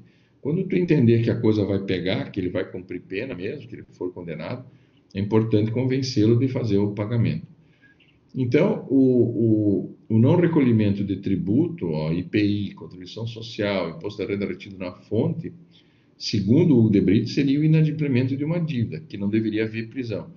Mas o STF, né, ele entende que a prisão é a lesão à confiança, ao relacionamento humano em relação ao Estado. Então, o fato de ter descontado, o fato de ter feito a retenção e não ter repassado no prazo previsto, esses fatos de não o pagamento em si, objetivamente, esses outros fatos é que são os fatos criminosos, que permitem a prisão, que permitem a condenação, e não o não pagamento efetivamente. Até porque se a pessoa pagar, extinta estará a punibilidade dos crimes tributários. Então, nós temos aqui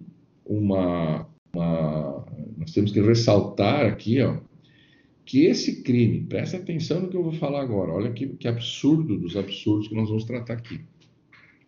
A apropriação indébita previdenciária, ou a apropriação indébita tributária, prevista no inciso 2 do artigo 2º, vamos voltar aqui. Ela prevê o quê? Vamos voltar aqui.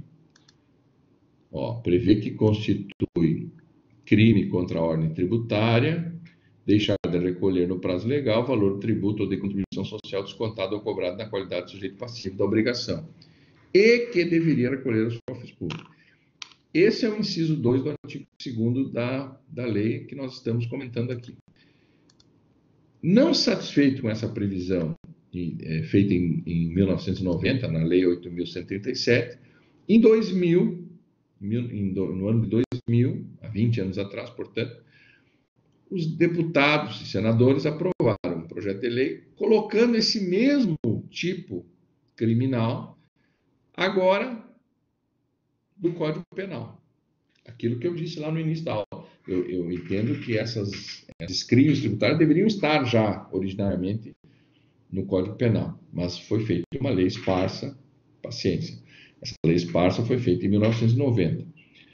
Esse crime previsto no inciso 2 do artigo 2º da Lei 8.137 foi copiado e colado agora e jogado para dentro do Código Penal, exatamente no artigo 168-A. Então, entre o 168 e o artigo 169, os deputados entenderam incluir no meio desses dois artigos do Código Penal um artigo com uma letra do lado que aí diferencia. Então, o artigo 168-A é um artigo posterior ao artigo 168 do Código Penal.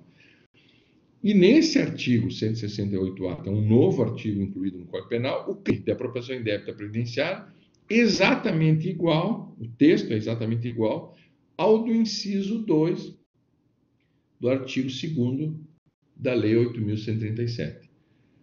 Repito, esse crime já estava lá na Lei 8.137, no seu inciso 2 do artigo 2º.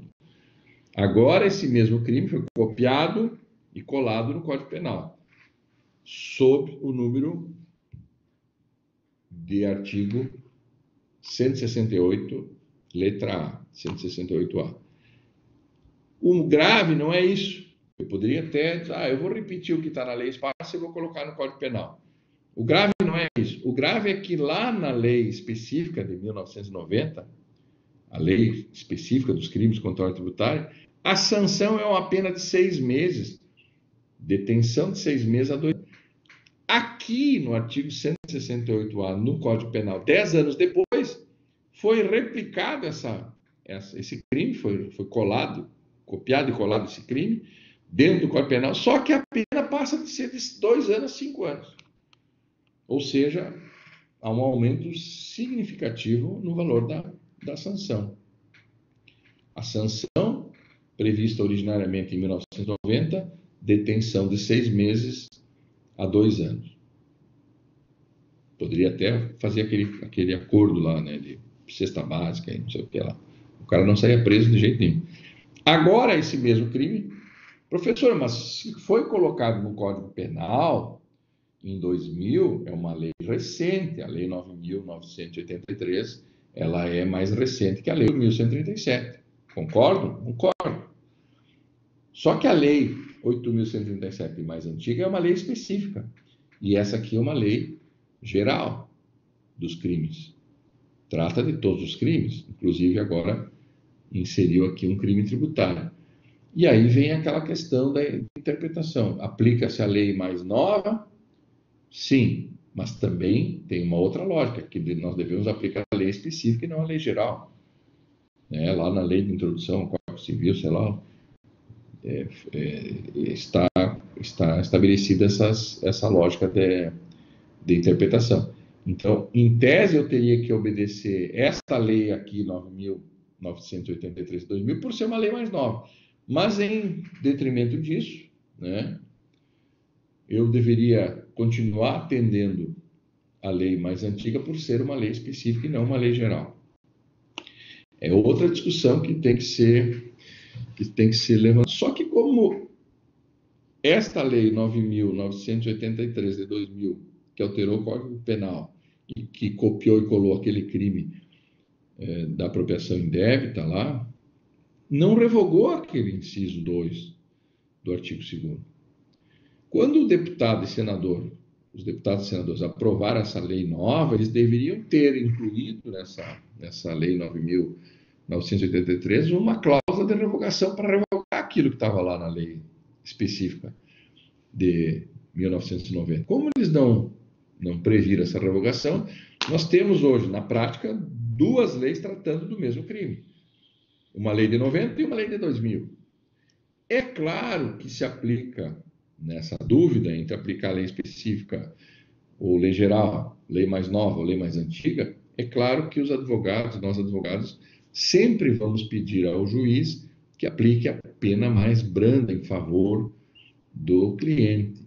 E a pena mais branda em favor do cliente é o previsto lá na lei de 1990, que é uma lei específica dos crimes tributários.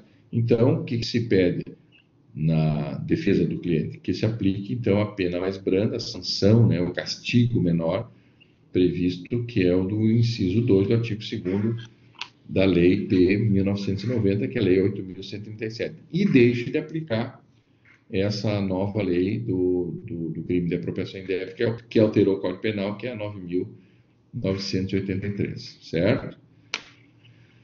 Além de incluir ou de reincluir no sistema criminal brasileiro a apropriação indébita no Código Penal, também foi incluído no Código Penal o crime de inserção de dados, no caso, dados falsos no sistema de informação, artigo 313-A, modificação, alteração não autorizada do sistema de informação, é porque agora, com essas notas fiscais eletrônicas, com essas máquinas de cupom eletrônico, e a fiscalização hoje ser basicamente eletrônico, houve a necessidade de incluir novos crimes, novas previsões, né, criminais, novos tipos criminosos ligados a essa questão da informatização da movimentação financeira das empresas, da venda de produtos, da fabricação, etc. e tal, para fins de IPI, IOF, imposto de renda,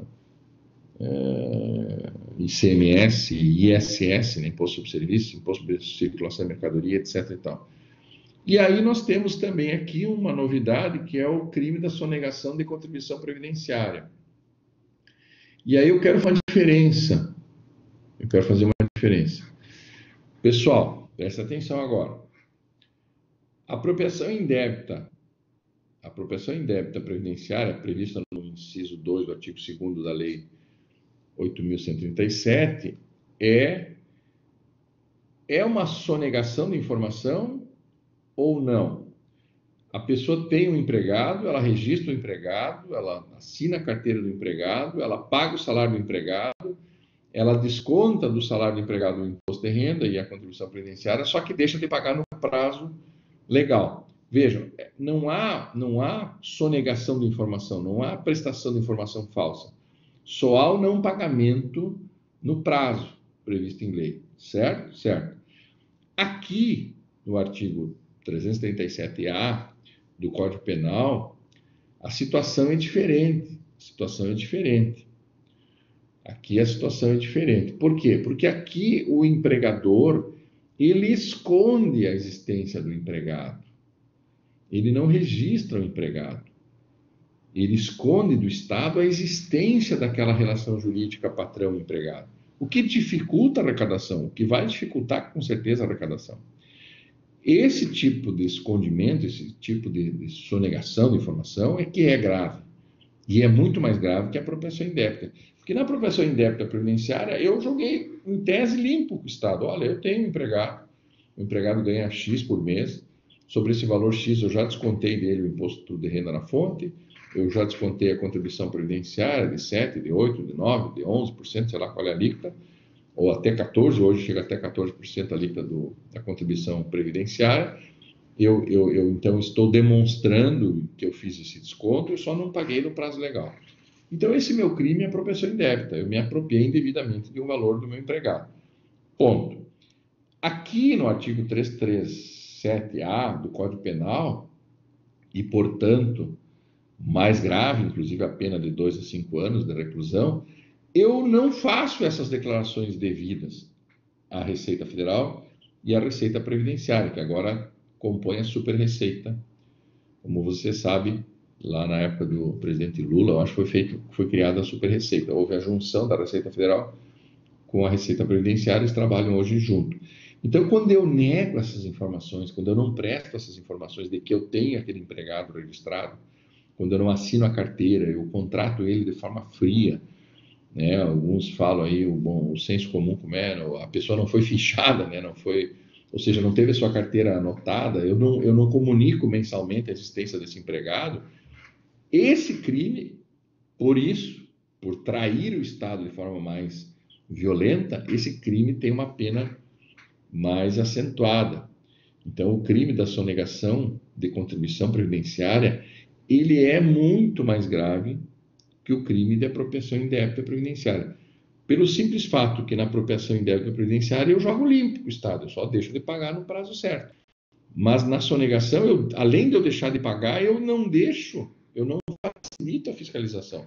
Eu não permito que o Estado saiba da existência, ou pelo menos busco isso, né? Não permitir que o Estado saiba da existência do meu empregado. Conseguiram entender essa diferença?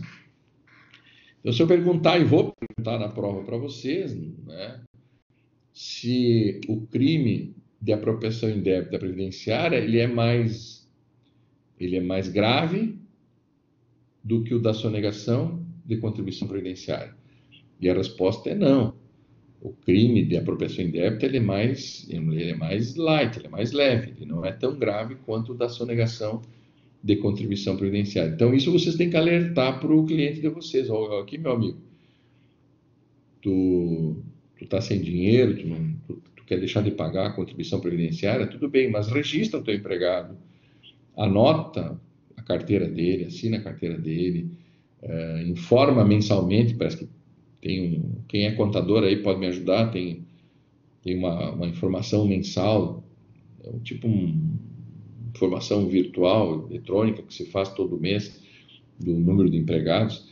faça isso tudo acontecer, faça isso tudo contabilmente aparecer. Agora, se tu não tem dinheiro para pagar o tributo, bom, deixa para pagar depois, isso é uma outra coisa. Não pagar tributo em si não é um crime. Agora, deixar de prestar informação de que tu tem um empregado, isso é a sonegação da contribuição previdenciária. Esse é o crime de sonegação de contribuição previdenciária, que é muito, muito mais grave do crime de apropriação indébita previdenciária. Porque nos dois casos, tu te apropriou do valor do teu empregado. Só que no caso do artigo 337A, além de tu ter apropriado o valor do salário dele e não pagar o imposto de renda dele, tu omitiu que ele existe, tu escondeu do Estado a existência desse empregado. E aí que está a gravidade. O crime não é tu não ter pago o imposto de renda dele. O crime é tu ter negado a informação para o Estado, o que impossibilita uma fiscalização, né, através da Receita Federal, acerca da existência dessa dívida tributária em função de que tu escondeu a existência da tua relação jurídica trabalhista que permitiria uma cobrança, mesmo que depois judicial, numa execução fiscal. Então, eu quero e tô indo bem calmamente aqui nesse assunto para informá-los, né, da diferença e da diferença de gravidade dos dois crimes, que embora pareçam semelhantes, não são iguais. O que define o crime de apropriação indébita previdenciária é o seguinte: é deixar de recolher no prazo legal aquilo que eu descontei, mas eu informei a Receita Federal, né, a Super-Receita, acerca da existência do meu empregado. O crime do artigo 337-A do Código Penal, este sim é mais grave em função de que eu escondo efetivamente, é uma traição ao Estado. Eu tenho 10 empregados, mas eu tenho 2 empregados que estão em, em salário-desemprego, né? Esse auxílio-desemprego, como é que é? Salário-desemprego, né? E aí eu não registro ele porque ele está recebendo um salário-desemprego. Então eu estou traindo o Estado 2 vezes. Primeiro, que ele está recebendo um salário-desemprego estando empregado. Segundo, que eu não permito que, acerca do que eu estou pagando para ele de salário, né, embora ele esteja recebendo o seguro-desemprego, ele está recebendo já aqui o salário e eu não estou demonstrando isso para o Estado para fins de cobrança futura do Estado, o que possibilita a cobrança futura do Estado do imposto de renda sobre a renda dele. Então eu estou cometendo até 2 crimes, né? Estou fraudando o seguro-desemprego, estou fraudando, como sonegador de contribuição previdenciária futura, a existência desse empregado na minha declaração, né, contábil necessária para a fiscalização. Está claro até aqui a diferença entre a apropriação indébita e da sonegação previdenciária. Então, a apropriação indébita previdenciária é uma coisa e sonegação de contribuição previdenciária é outra coisa.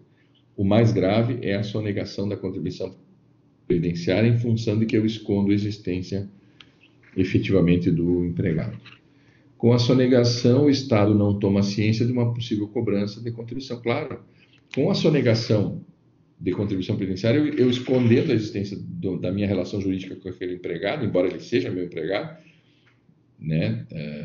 De fato ele é meu empregado, só que de direito ele não consta na minha lista dos empregados. Eu não assinei a carteira, portanto ele não vai lá o relatório de informação do empregado, lá não sei como é que é o nome daquilo. Todo mês o RH da empresa, ela junto com o contador lá, ela faz uma lista e informa a Previdência acerca dos empregados. E isso vai estar no futuro prejudicando o próprio empregado, porque ele não vai ter contribuição previdenciária durante aquele período. Então vai ter uma lacuna de contribuição previdenciária. Quando fizer a média do salário dele, do salário de contribuição dele, vai ter uma parte zerada ali.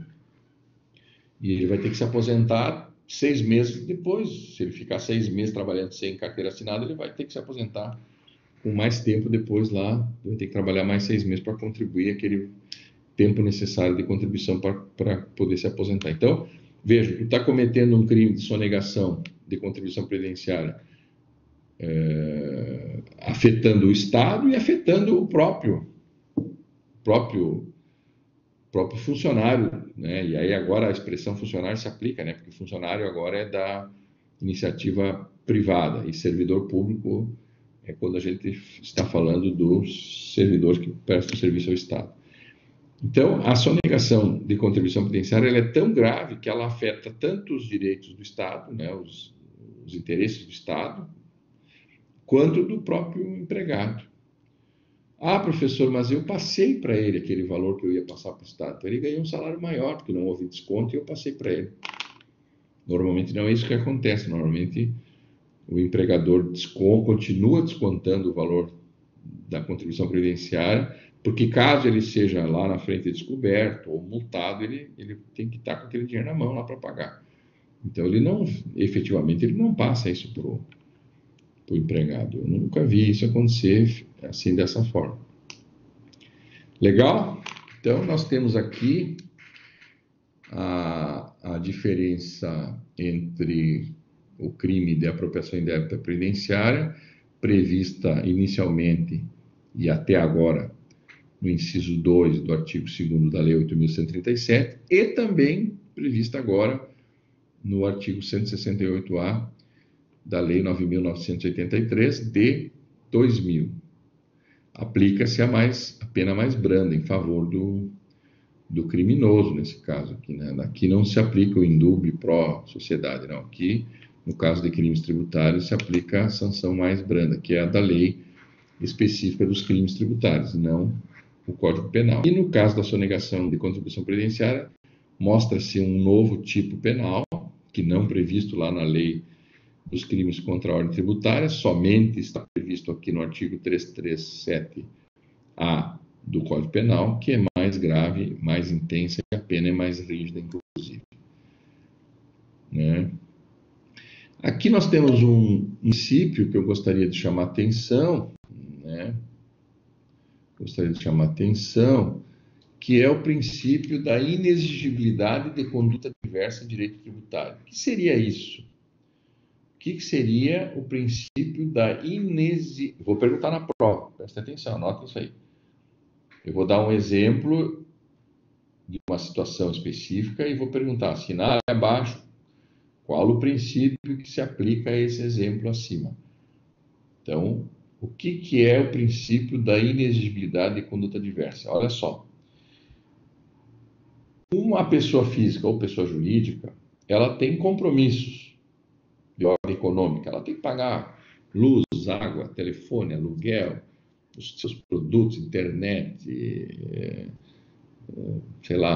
limpeza, propaganda, os próprios equipamentos, os fornecedores. O empresário tem essas obrigações, além dos tributos. Além dos tributos, os empresários, né, precisam saldar essas obrigações.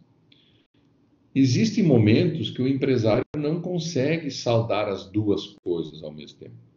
Pagar o salário do empregado, pagar a luz, pagar a água, pagar o fornecedor, pagar o banco que emprestou o dinheiro, pagar o combustível, pagar a energia elétrica, etc. Ele não consegue pagar tudo isso e mais os tributos.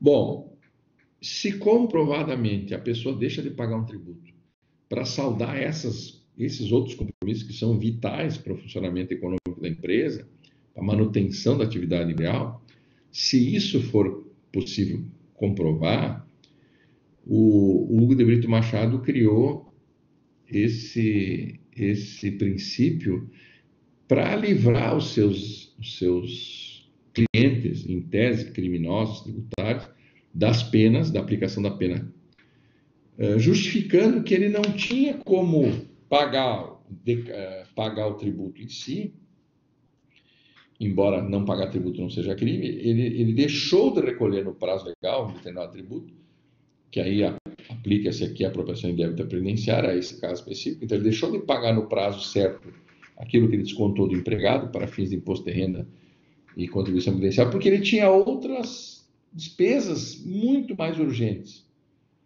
E aí o princípio da inexigibilidade de conduta diversa significa o quê? Olha, é inexigível exigir desse criminoso, né, acusado de crime, aliás, não criminoso ainda, acusado de um crime tributário, é impossível exigir dele uma conduta diversa daquela que ele tomou. Ou seja, ele preservou a empresa, preservou o salário dos empregados, preservou o pagamento do 13º, mas ele se utilizou daquilo que ele descontou do empregado para fins de imposto de renda ou para fins de contribuição previdenciária, para fazer esses pagamentos. Então, o juiz, não condene o meu cliente, porque aqui é possível aplicar o princípio da inexigibilidade de conduta diversa. Alguns alunos até chegam a me dizer assim, professor, isso aí seria a legítima defesa em matéria tributária? De forma transversa, de forma transversal, até poderíamos dizer isso, né? Ou seja, eu tento justificar a conduta do meu cliente dizendo para o juiz, o julgador, que representa o Estado, né, o Estado julgador, eu digo, juiz, presta atenção, meu cliente, de fato, ele descontou, ele se apropriou indevidamente do valor do imposto de renda do empregado, ele, de fato, se apropriou indevidamente, fez uma apropriação indébita de um valor da contribuição previdenciária de todos os seus empregados, mas ele usou esse dinheiro, está aqui contabilmente configurado e provado, ele usou esse dinheiro para pagar despesas urgentes, despesas que são vitais à continuidade do funcionamento da empresa. Caso ele viesse a pagar essas contribuições previdenciárias e esse imposto de renda retido na fonte, ele não poderia pagar essas despesas. Como é que eu vou exigir isso dele? Então, a conduta dele não é criminosa, a conduta dele é de uma autodefesa. Ele fez isso para defender a existência e a continuidade da atividade econômica. Então, eu vou perguntar para vocês assim, né, um caso, um empresário que comprovadamente deixa de recolher a contribuição previdenciária descontada do empregado e o imposto de renda também descontado do salário do empregado para fins de pagamentos outros para manutenção do funcionamento da empresa, aplica-se qual o princípio? O princípio da inexigibilidade de conduta diversa, ou seja, não posso exigir uma conduta que não seja essa. Por isso que é inexigível exigir uma conduta diversa. E aí, alguns juízes têm entendido, né, esta lógica, esse princípio, e têm aplicado isso.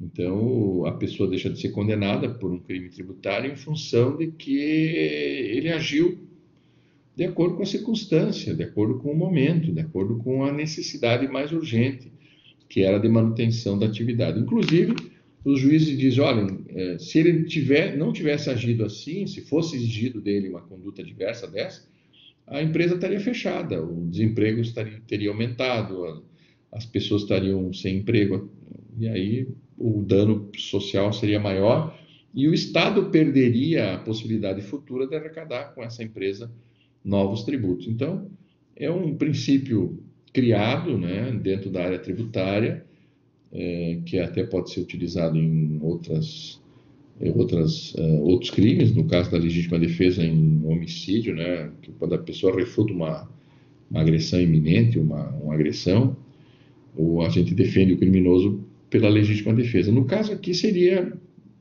entre aspas, né, de forma transversa, a mesma lógica, né, da aplicação da inexigibilidade de conduta diversa como sendo uma legítima defesa do empresário em nome da empresa, né, no sentido de que ele deixou de pagar no prazo aquilo que ele descontou do empregado, mas para salvar a empresa e o seu funcionamento.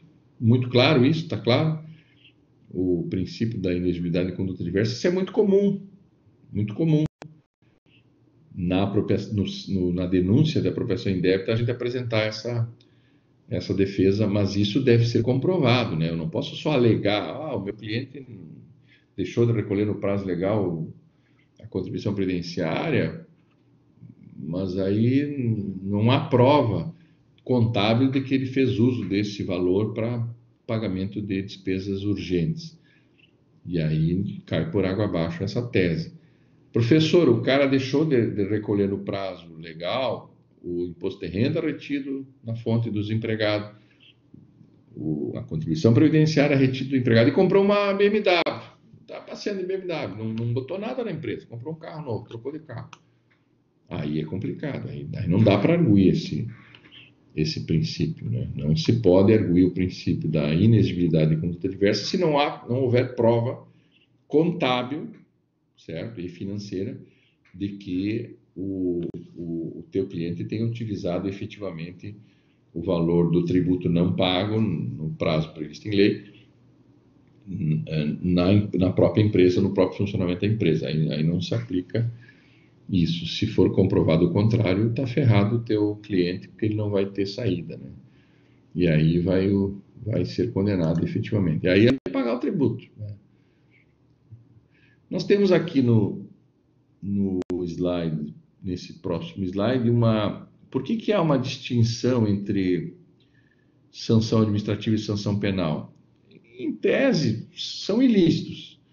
Só que os ilícitos considerados de menor potencial, de menor agressividade aos interesses do Estado, eu diria, de menor potencial agressivo em relação aos interesses do funcionamento do Estado, o legislador capitulou como ilícito administrativo. E aí a multa resolve, né? Uma multa administrativa, né?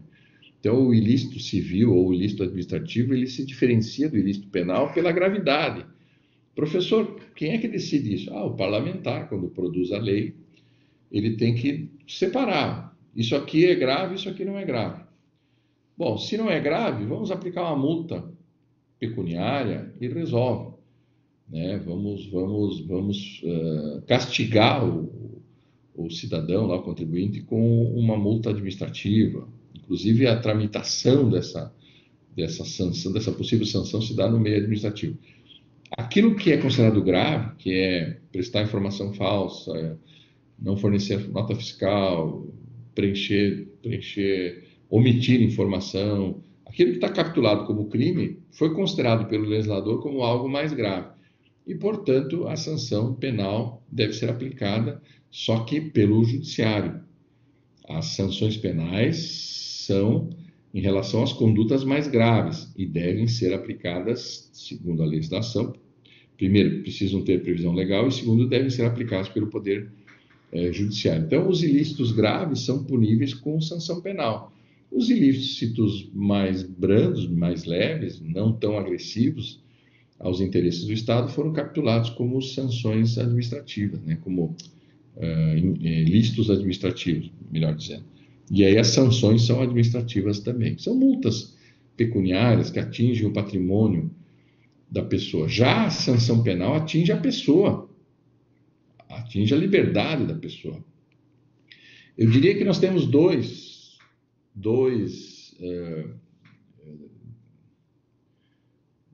bens de valor inestimável, que é o bem da liberdade, né? A liberdade e a vida, e depois a liberdade, né? Estar vivo é o bem maior, e estar vivo em liberdade seria o segundo bem maior a ser protegido pela pessoa. A pessoa sempre quer isso, ela quer estar viva e em liberdade. Quando tu atinge a liberdade, né, claro, logicamente, só pode atingir a liberdade de quem está vivo. Então, pressupõe que o primeiro bem está garantido, mas o segundo não estando garantido é complicado. As pessoas não querem perder a liberdade, assim como não querem perder a vida. Isso é uma questão natural, inclusive, né? Está no instinto da pessoa se manter viva. E o corpo reage a isso. Agora, a liberdade, o Estado pode nos impor a perda da liberdade. No Brasil, o Estado não pode nos impor a perda da vida, né? Nós não temos pena de morte aqui no Brasil. Mas a prisão, retirar a liberdade é possível. E é possível quando há crime, né? E aí somente o Poder Judiciário, que é um órgão do Estado mais capacitado para atuar nesses julgamentos. Não seria apropriado, né, deixar aos órgãos da administração pública aplicar a pena de restrição de liberdade. A pena de restrição de liberdade significa castigo às condutas mais graves. E isso fica a cargo do judiciário e atinge as pessoas físicas. Já a sanção administrativa, que são condutas menos graves em relação ao funcionamento do Estado, podem ser aplicadas pela administração pública num julgamento administrativo e são aplicadas, inclusive, sobre o patrimônio das empresas. Pode ser aplicada até contra uma pessoa jurídica, pode ser aplicado contra a pessoa física também, mas se estende também às pessoas jurídicas. Já a sanção penal, aplicada, portanto, somente pelo Poder Judiciário, que detém o monopólio da justiça, esse só pode atingir a pessoa física. Professor, mas a pessoa física que representa o interesse da empresa, sim. No fundo, o crime foi da empresa ou foi da pessoa? Não, é da pessoa que representa a empresa, ela que responde pelo crime. O crime favoreceu, quem sabe, a empresa economicamente, mas alguém dentro da empresa tomou essa decisão, porque a empresa por si só não decide. Ela precisa de um agente de representação, e esse agente de representação, que é uma pessoa física, que vai responder criminalmente. Então, eu faço essa distinção, embora não exista assim de forma cabal, né, o que é uma diferença entre ilícito administrativo e ilícito penal, né? A primeira diferença é que o ilícito administrativo não precisa estar previsto em lei e o ilícito penal precisa estar previsto em lei. Segundo, que o ilícito administrativo pode ser aplicado pela própria administração pública e o ilícito penal só pode ser aplicado pelo Poder Judiciário. O ilícito administrativo pode ser aplicado sobre pessoa jurídica, o ilícito penal somente pode ser aplicado sobre pessoa física. E a restrição de liberdade só se aplica também à pessoa física no ilícito penal.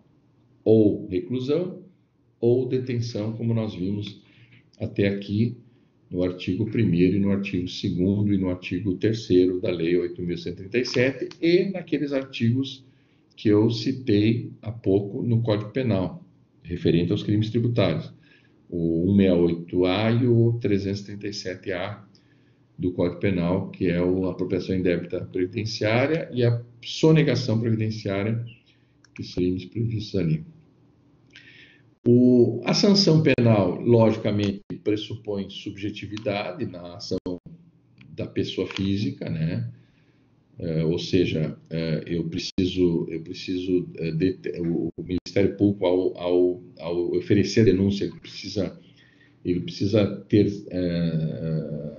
caracterizado o nexo causal, né? Aquela pessoa deu causa àquela atitude, mesmo que em representação à empresa, mas a pessoa física é que tomou a decisão e deu causa àquele crime, né? Aquela conduta criminosa. Isso a gente chama de subjetivismo ou pessoalidade, né? Então, não há como o Ministério Público, por exemplo, né? E aí o alerto, denunciar como criminoso um sócio minoritário de uma empresa que não tem força de decisão, não representa a empresa, não decide pela empresa. Eu tenho ações na Petrobras. Houve uma série de crimes praticados pelos representantes da Petrobras e eu, como acionista, vou responder também pelos crimes? Logicamente que não, porque não há esse subjetivismo, não há essa pessoalidade envolvida. Eu, como comprador de uma ação de uma empresa, não me torno responsável pela empresa, a não ser que eu me torne sócio-diretor da empresa e tenha comando sobre as decisões tomadas em nome da empresa. Mas a sanção penal necessariamente precisa ter essas duas características, a subjetividade e a pessoalidade, denúncia, certo? Então, a questão dos crimes ali que eu coloco, os crimes societários, eles são cometidos até em nome da empresa, mas como não existe essa questão da culpabilidade, dessa lógica de subjetivismo, né, no interesse em agir da empresa, eu não consigo aplicar sanção penal à empresa, mas eu tenho que deslocar essa ação penal para uma pessoa física, agente representante da empresa, exatamente para configurar a culpabilidade, né? A culpa seria o interesse em agir e o dolo, negligência, imperícia ou imprudência na ação praticada. Por isso que eu faço essas relações aqui efetivamente. Então, nós temos as sanções pessoais, sanções patrimoniais, que se sanções pessoais são as sanções penais, normalmente, suportes pela pessoa natural, e as sanções patrimoniais que podem ser suportadas pela pessoa jurídica, pelas empresas, né? Então, é importante fazer essa diferenciação.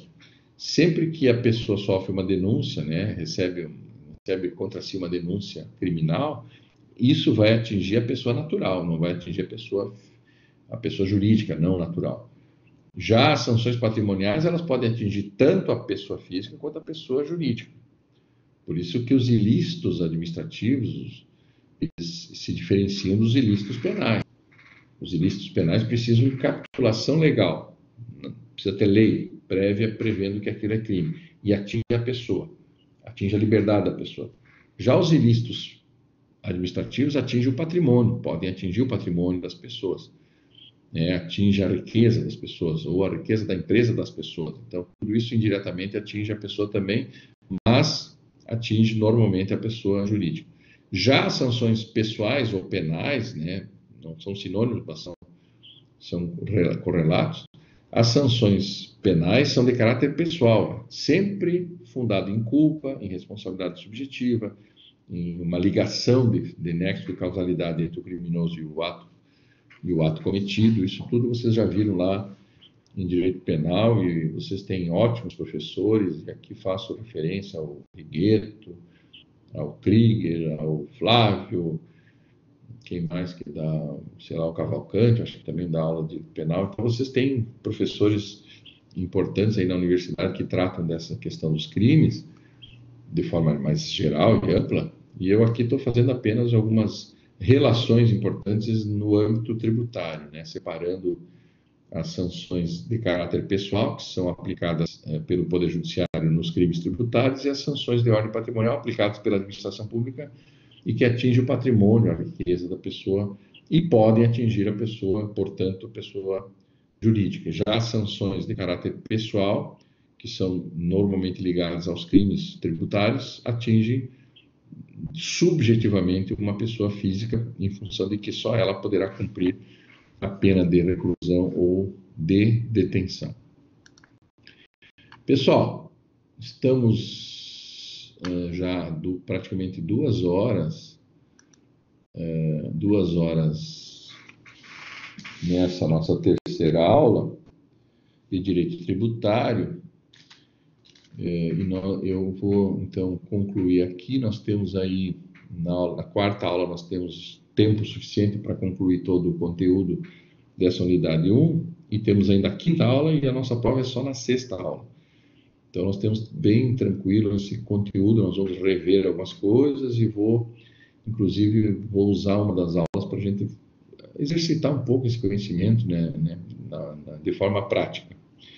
Então, aqui eu concluo esta aula de Direito Tributário 2 nesse dia 1º de setembro, e aí eu vou colocar aqui que nós paramos no slide número 37. Então, paramos no slide 37, e na quarta aula nós vamos falar de sanções políticas, sanções, vou ver aqui para frente, eu não lembro mais o que tem aqui para frente, sanções políticas, a questão da extinção da punibilidade pelo pagamento. Importantíssimo na aula que vem, pessoal, nós tratarmos da extinção da punibilidade pelo pagamento, o que a legislação atual fala sobre isso. Nós vamos destrinchar com clareza essa questão.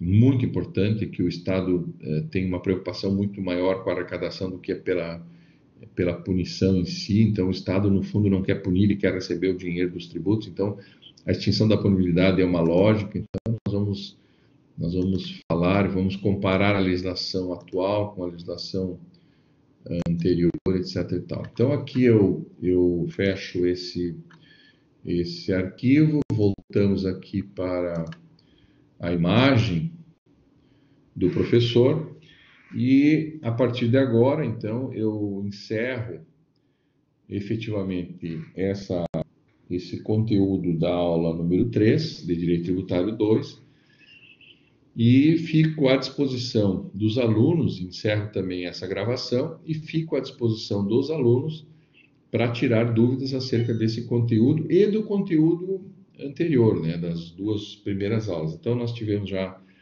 a aula número 1, número 2, hoje concluímos agora a aula número 3, e na semana que vem, na terça-feira, segunda-feira é feriado, dia 7 de setembro é feriado, na terça-feira que vem nós temos então um encontro para a aula número 4, onde nós vamos encerrar praticamente todo o conteúdo da unidade 1, ficando à disposição dos alunos para tirar dúvidas. Nós teremos ainda uma aula antes da prova para a gente fazer alguns exercícios. Nós vamos conversar mais livremente acerca do conteúdo para a gente preparar. Então eu encerro a gravação dessa terceira aula, desejando a todos aí um bom dia e uma boa semana. E continuo aqui online à disposição dos alunos para tirar qualquer dúvidas porventura existentes. Tá ok? Um abraço a todos.